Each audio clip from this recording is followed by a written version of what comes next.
This video is going to take a look at the Stream API that has been introduced for Java 8. Stream is really useful because it allows us to transform and aggregate our collections into new collections or even just objects. Now the Stream API uses functional interfaces and also Lambda expressions. So if you are not familiar with these topics, I'll leave the link to a couple videos. So first we're going to take a look at the different ways that we can generate a stream. Second, we're going to take a look at the intermediate operations of the Stream API, which allow us to transform or to map or even to filter our collection.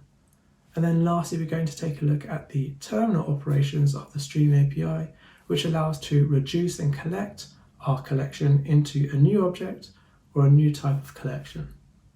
If you find this video useful, please give it a thumbs up. And if you want to see more weekly videos on Java, do consider subscribing.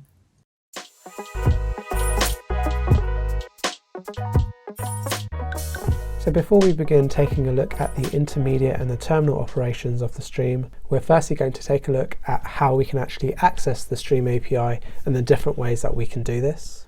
So we can see that I've created 4 different types of collections. So we just have a general collection, we have a list, a set, and also a map. And then just down below, I've accessed the Stream API by calling .stream after the people collection, the same for the people list, the people set, and then lastly, just down below, we have the people map, which represents the map of an integer to a person object. And we can either access the whole entry set, which is the key and the value, or we can just do the values, or we can just do the key set. So there's 3 different ways that we can stream. Alternatively, you can create a stream object directly. So firstly, I've created 3 instances of a person object just at the top. And a person has an age, a name, and a favorite color, which are all instantiated through the constructor. And then I've used the stream.auth to create a stream of just those 3 people. I've then used stream.generate and passed in a supplier lambda function to just generate a constant stream of people with the name of A, the age of 10, and the favorite color of orange. And then I've also at the end used stream.iterate to create a stream of numbers which start from the number 0 and are constantly increasing. So the difference between iterate and generate is that iterate can have a little bit more control over how those stream objects are being created as we go along, whereas the generate will just create an unsorted constant feed of this person object that we've defined here. And as we'll later see with the Stream API, you can limit the number of objects that are created from your stream or the number of objects that are processed. So we can use intstream.range to generate the numbers from 0 to 9, which are inclusive. We can use intstream.range_closed to generate an inclusive range of numbers from 0 all the way up to and including 10. We can use doublestream.generate and then pass in a supplier to create a constant feed of double numbers. We can use doublestream.auth to specify the exact numbers that we want to generate the stream for.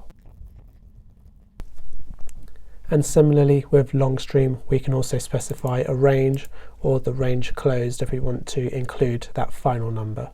So these are the different ways that we can generate a stream within Java. However, the most common way that we'll be using streams is through these items at the top, where we're calling the Stream API from a collection. So I'm going to begin taking a look at the stream intermediate and terminal operation by navigating the people list. So I'm just going to add a few people into that list. And down below, I'm just going to print out the stream that we create so that we can see it in the console. So by calling .stream, we're able to now access the Stream API and all the methods that come with it. And the first intermediate operation we're going to look at is going to be the filter operation. Filter accepts a predicate where we will determine which items we want to keep within our stream. So for our example, let's say we only want the people who are over the age of 24. I'm then going to collect this stream into a list, and then we can run our application to see it working. I'll provide a little bit more detail on this collect word at the end, as it's a terminal operation. So if we run our application, we can now expect John and Eliza to be printed into the console. So we can see down below that John and Eliza have been printed, and they're both over the age of 24. we can use the map intermediate operation to transform the objects that we're streaming through within our list. So at the moment we have all of these person objects, but let's say we just wanted to get the favorite color. We could use the .map operation, which takes in a function to transform our person into the person's favorite color. We can now expect blue and yellow to be printed into the console.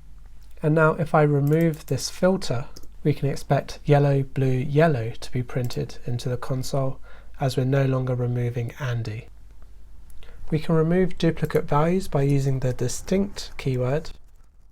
And now we can expect yellow and blue to be printed to the console. And we can also sort our output by using the .sorted keyword.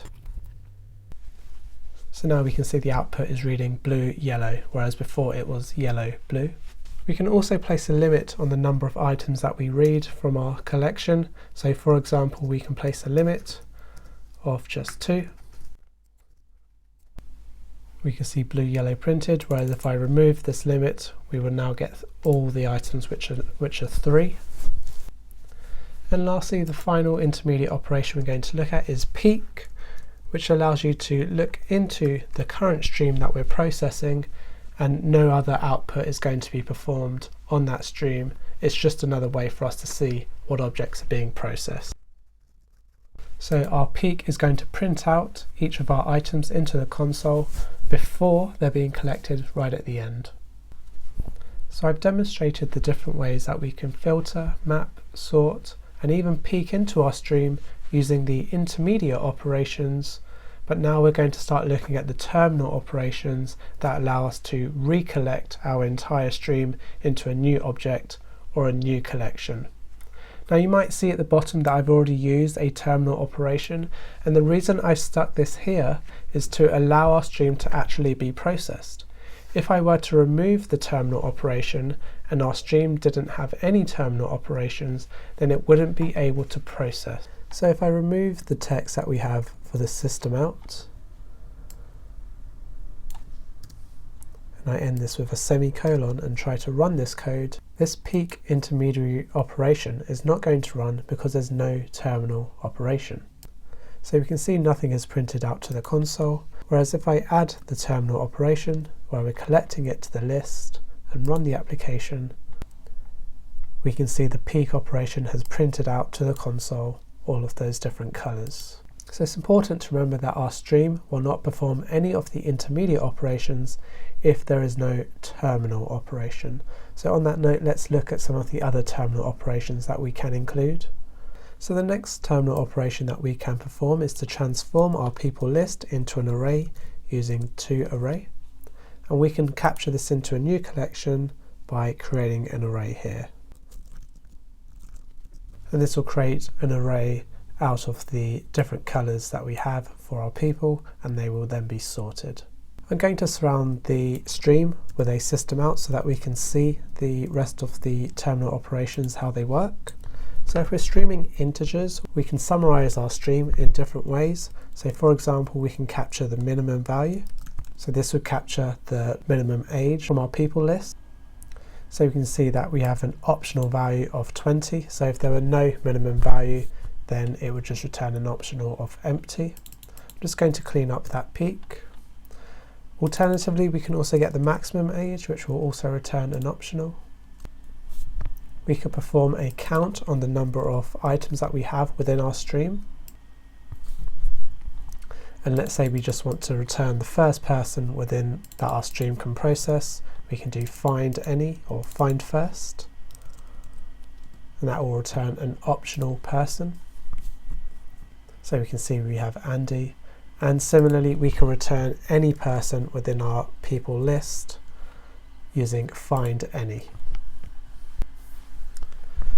We can also use for each, which will allow us to pass in a consumer to process our stream and to perform some kind of operation that returns void.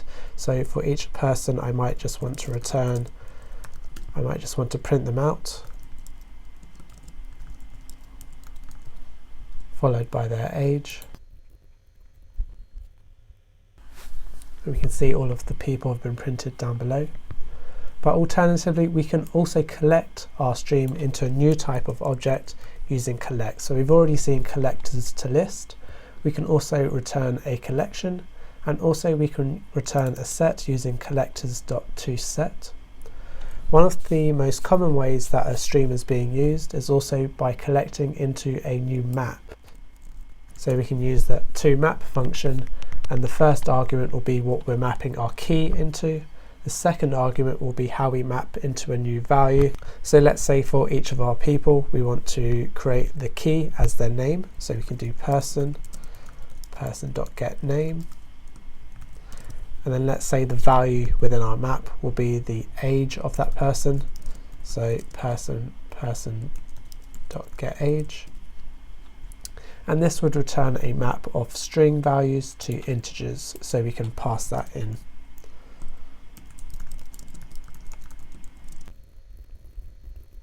The various collectors that are available to us through the Stream API are highly extensive, and I may have to do an entire video on their own just to explore the different collectors that we have. But from this video, we've been able to take a look at the different ways that we can create a stream, the many ways that we can perform intermediate operations to transform, filter and map our stream of items.